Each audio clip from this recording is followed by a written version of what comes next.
ഞാനിത് ആശുപത്രി വെച്ചാണ് വോയിസ് കൊടുക്കുന്നത്. അപ്പോൾ ഇച്ചിരി വേറെ ശബ്ദങ്ങളൊക്കെ കേൾക്കും, അതുകൊണ്ട് എല്ലാവരും സോറി.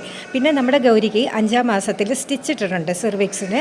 അപ്പോൾ സ്റ്റിച്ച് ഇന്ന് അഴിക്കും, നാളെ പ്രസവം ചിലപ്പം കാണും എന്ന് ഡോക്ടർ ഇന്നലെ പറഞ്ഞു. അങ്ങനെയാണ് ഞാൻ രാവിലെ ഓടിപ്പിടിച്ച് ആലപ്പുഴയിൽ വന്നത്. വലിയ പ്രതീക്ഷയോടാണ് ഞങ്ങളെല്ലാവരും ഇവിടെ ലേബർ റൂമിൻ്റെ മുമ്പിൽ ഇരുന്നത്. പക്ഷേ ഡോക്ടർ വന്ന് സ്കാൻ ചെയ്തു. പിന്നെ സ്റ്റിച്ച് അഴിക്കാൻ വേണ്ടി ചെന്നപ്പോൾ പറഞ്ഞ് കുഴപ്പമില്ല, ഇപ്പോൾ അതിൻ്റെ ഇത് കാണുന്നില്ല, 10 ദിവസത്തിനകം നമുക്കൊന്നുകൂടെ നോക്കാം, അതിനകം എന്തെങ്കിലും വയറുവേദന വരുവാണെങ്കിൽ വന്നാൽ മതി എന്ന് പറഞ്ഞു.